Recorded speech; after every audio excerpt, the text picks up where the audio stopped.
Greetings everyone, here's Lodrik and this is a Game War in the Pacific Admirals Edition. This is my play by email match against KilRoy. He is the commander of the Allied forces and for me it is the Empire of Japan. This is now the 13th April 1942 and my campaign in Burma is so. I take more or less every base in the north and central of Burma, but I cannot defeat the British presence in Rangoon directly. So, and my local minesweeper trying to sweep the mines in Pegan hit a mine. Yeah, this is active sweeping, but not normally the way it has to do. It had to be done. This ship is now lost. That is only small local minesweeper.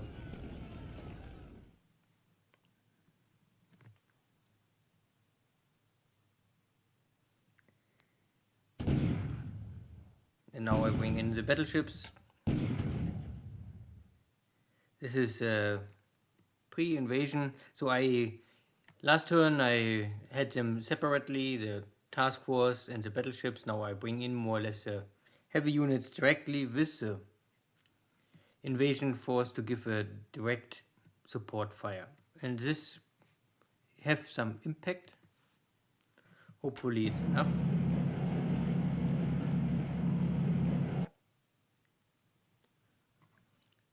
Landing losses are only small compared to what I will unload.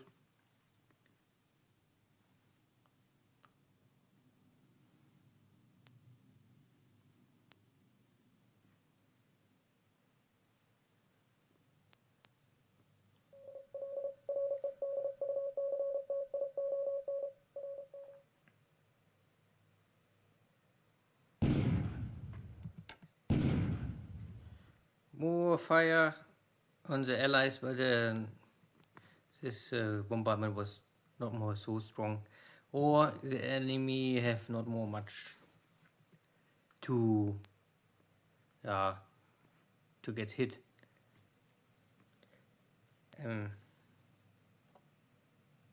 Normally I would always expect that the daytime bombardment is more efficient than the nighttime bombardment, but well, this is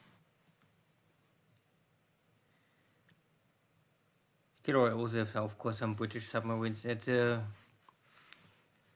Burma or Rangoon trying to intercept my incoming and outgoing convoys. But also, I mean, this whole Allied submarine campaign was so far not really so effective compared to the Japanese subs. I was able to create much more damage. So the third day, and my carriers are always I almost always change the position of my carriers so that the enemy submarines don't find me. And every day I stay here longer, it's dangerous. I'm running out of sweeps and consume all of my fuel and supplies on my carriers, and if KilRoy is coming and catch me in the wrong moment, then maybe he can really create a lot of damage. But I try to soften up the Allies, Marcus Island, to take the base and have cut all of his other forces in Pegan. Well, at least I try. So, this is now all only Chinese bombardment or Thailand bombardment, British or Chinese forces.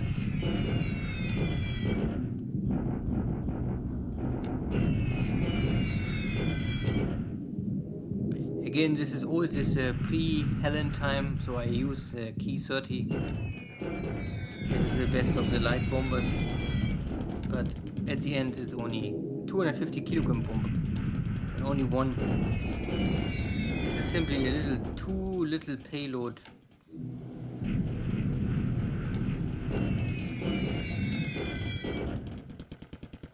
Next airstrike on Rangoon Airport. Coming high. but also the damage is of course only limited. Especially if this is now Key 48 with only 100 kilogram bombs.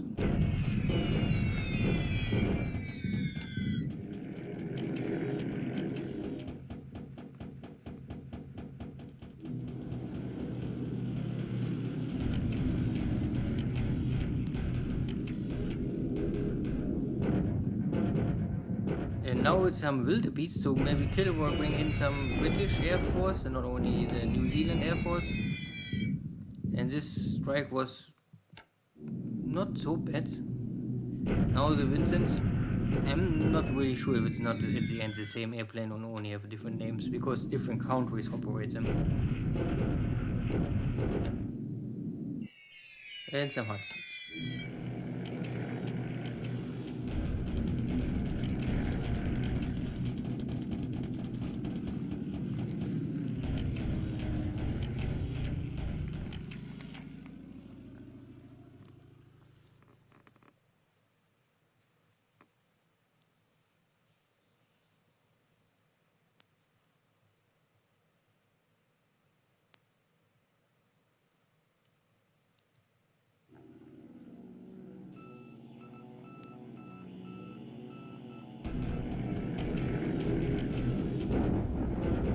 And some afternoon support strike. Again, one of my dive bombers gets killed simply because the dive bomber must go down, and then also light flak machine guns, they all can hit the enemy or my airplane in this case, and the damage they create is so little. So I would really say that Navy bombers, this is not a really efficient task for the main purpose is really hunting enemy ships, not ground attack.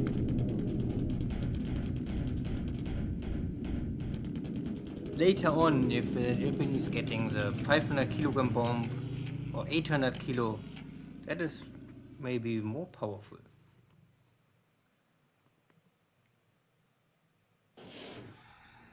Here's my cruiser mine layer coming to Suva to create a defense minefield. Gato was here, luckily no hit with explosion.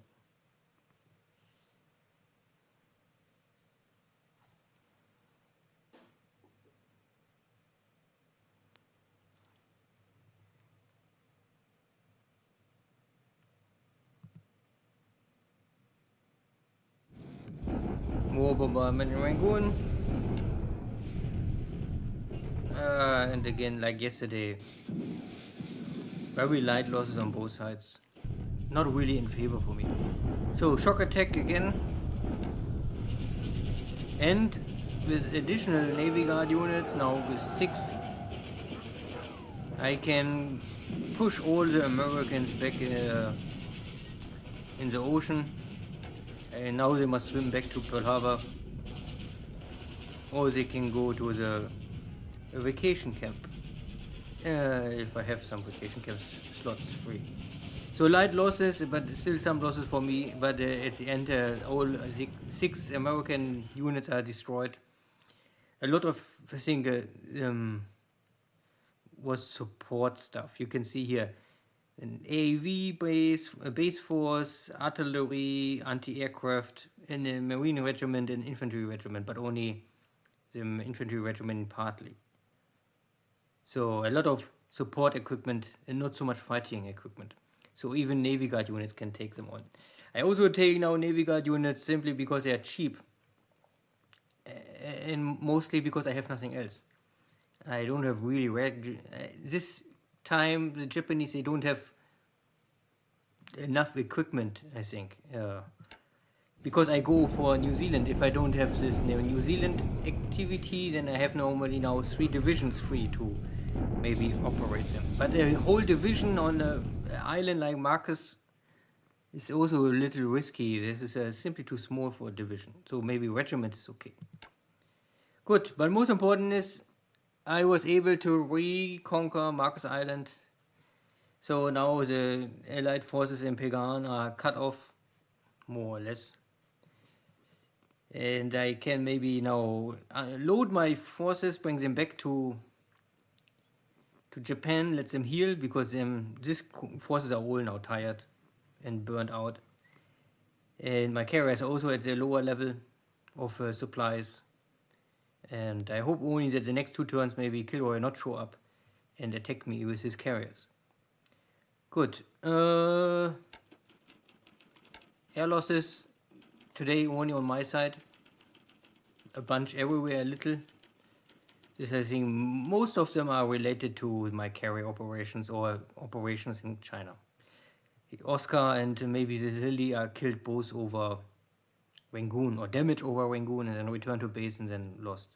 Out of these 8 airframes, at the end only 2 pilots are killed, so not high losses. And I think ship losses, there was nothing again.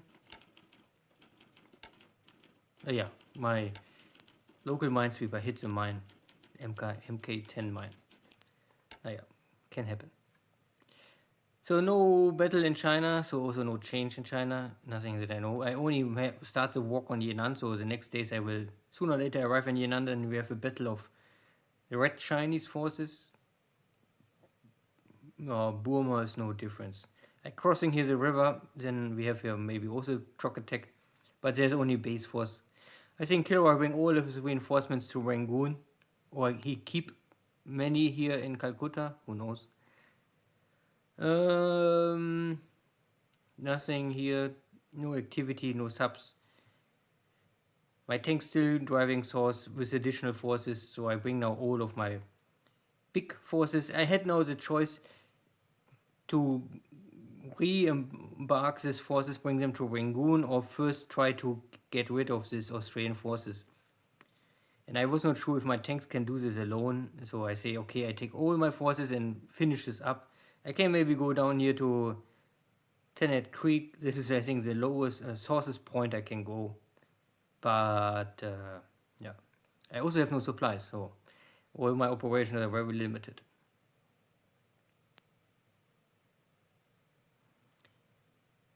No activity here in the South Sea. I start my walk on Auckland, but this needs 3-4 days. Fiji only here some American submarines, but luckily they don't have really any success. Marshall Islands is empty. Wake Island is only this enemy destroyer. I still see here no enemy ships incoming. I just took Marcus Island. You can now see that I think now I have overstack. Yeah, I have normally this island can only handle 6,000. I'm now at nearly 10,000, so I must load them as fast as possible. So you can also see that here this is red, because they suffer now for this. And I will normally load, I think this one is heavy damage, this is heavy damage, this is okay. So maybe I take the 3 damaged one out and keep the 3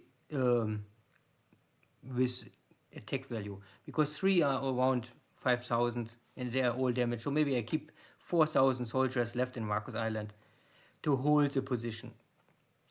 But if the American battleships are coming, then this is like, no one can really hold this kind of islands. The island itself has no protection. Easy to damage, easy to take out. So, yeah. And you can see the amount of the submarines are here also high. So, yeah. So, good. Then let's see how this, how KilRoy will now react. If KilRoy will not react, I will normally go back to Japan and then prepare the next invasion for Pigan. Thank you all. See you next time. Take care. Bye-bye.